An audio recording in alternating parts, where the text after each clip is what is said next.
नमस्कार मु गीता मो ओडिया घर रोषेशाला को आपण मानक अनेक अनेक स्वागत। मु आज आपण मानक केमिति मार्केट रू आमे क्षीर किणिक आनिकी ओरिजिनल गुआ घी एवं दही छेना प्रस्तुत करि परिबा मु सेही रेसिपी आपण मानक देखौची। जदि मोर एही रेसिपी आपण मानक भल लागिला मो वीडियो को लाइक शेयर करिवे, मो चैनल को सब्सक्राइब करिया पे भूलिबे नै। प्रथमे मु क्षीरटा को गोटे पात्र रे छाणी नउची। मु 1 लिटर क्षीर नेची, आपण चाहिले अधिका भी कम नै परंती। आपण डिक्ची रे छाणंतु जो थरे छाणंतु मु कंसारे सिझे दउची 1 लिटर क्षीर को। एबे हमें क्षीरटा को सिझेइबा। मु क्षीर चुली रे सिझौची, आपण माने गैस रे भी सिझेइ परंती। क्षीरटा को बारंबार एंती गोळेइबे सिझिबा पर्यंत। जदि चुली रे क्षीरटा उतरी पड़िबो तार चिकन अंश सब चुली रे पळेइबो। तेनो करे हमें एंती एंती खाली गोळेइबा, मझिरे मझिरे गोळेइबा, क्षीरटा को उतरिया को दबानी। देखंतु काली ठार जो मु क्षीर रे लेंबू चुपुड़ी रखतली से बढ़िया से बसी जाईची। एई जो बसी जाईची आमे ताको मही कहू। एई मही रे आमे एबे जो कालीटू सिझेई कि मु फ्रिज रे रखितली क्षीर ताको आमे पकेई देबा। क्षीर को मो पुओ खाई देइतला, ता दे जो सरटा थला केवल सरटा पकेइली। एबे आमे ताको फ्रिज रे रखि देबा। ए कंसा फुल हो पर्यंत आमे फ्रिज रे रखिबा, जम्मा भी बाहर को बाहर करबा नै। बाहर को बाहर करले बसा देई खट्टा हे जिवो। देखंतु मु 8-10 दिन हेलानी अल्प अल्प क्षीर आ सर ए कंसा रे पकेई कि फ्रिज रे रखुतली। एबे कंसा फुल हे गेलानी, ताकू मु फ्रिज रु बाहर कर देइची।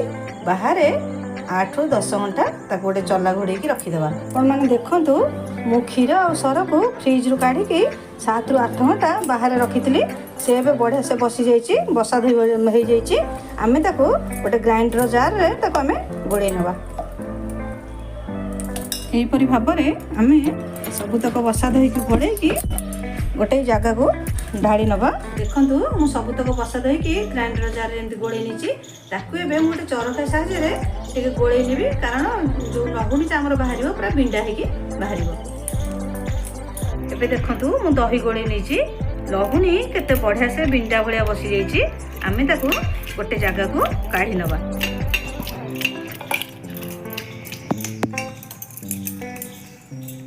एही परि भाबरे आमे सब तक लहुनी काढ़ी नबा। देखंतु केते बढ़िया से लहुनी बाहरिची। ठीक तरीका रे यदि आपण माने दही प्रस्तुत करी गोळेबे एही परि भाबरे लहुनी बाहरिबो। एबे देखंतु हमर सब तक लहुनी मु बाहर कर देइची। आमे एही दही रु टिके नाकू रखि देबा गोटे कंसा रे। आमुक आउ क्षीर रे लेंबू चुपुड़ी की दही प्रस्तुत करिया पे पड़िबो नै। एथरा आमे टिके रखि देले सब दिन आदिरे क्षीर आ सर पकई चलिबा आथर को गोळेबा पे। एबे आमे छेना पई गोटे डिक्ची रे दही नबा। आमे याकू दही छेना प्रस्तुत करिबा। एबे आमे गैस रे को बसेइबा। एबे आमे गैस ऑन करिबा। दही छेना पई की आमे एठी दही को बसेइबा। ताकू आमे घोड़ेई दबा। मझिरे मझिरे आमे काढ़ी की ताकू देखिबा। जदि दही छेनाटा उतरी पड़िबो ताहले छेनाटा फुटी जिवो, भल होबो नै। ताकू आमे मझिरे मझिरे छेनाटा गोटा होवा पर्यंत देखुतबा। आ गैस रो फ्लेम को स्लो कर देबा। एपटे आमे गैस ऑन करिबा। स्लो करिकी आमे लहुनीटा को घी बाहर करिया पे बसेइबा। देखंतु लहुनी को आमे एमती मझिरे मझिरे टिके टिके घांटीबा, नले लहुनी उतरी पड़िबो। स्लो रे बसेइबे, स्लो आंच रे बसेइकरी एमती टिके टिके घांटीबे। देखंतु हमर दही छेना बढ़िया से ऊपर को गोटालिया हेकी उठी गलानी। आपण जेतबे घोड़े की दही छेना बसेबे मझिरे मझिरे ढाकुणी खोली की देखुथिबे एंती ऊपर को उठिलानी कि नै। एबे हमर ऊपर को पूरा दही छेना उठी जाईची। आमे गैस बंद कर दबा। तापर कोन करिबे ना घंटा 2 घंटा छड़ी के पुन से दही छेना को गैस ऑन करी बसई दबा। से टिके टाण होई जिवो। देखंतु घी को आमे एही परि भाबरे करबा। बेसी पोड़ीबानी कि ए कोरोटा को कंचा रखिबेनी। एही परि भाबरे टिके ब्लैक होबा पर्यंत देखिबे एवं गैस को आमे बंद कर दबा। गैस जदि अधिका हाई करबा ताले हमर घी पोड़ी जिवो। घी पोड़ी गले पिता लागे, भल लागे नै। एही परि ठीक तरीका रे घी प्रस्तुत करंतु, आपन को बहुत वासना हबो एवं टेस्टी लागिवो। एबे हमर घी ठंडा हे गेलानी, ताको आमे गोटे काचो बोतल को छाणी दबा।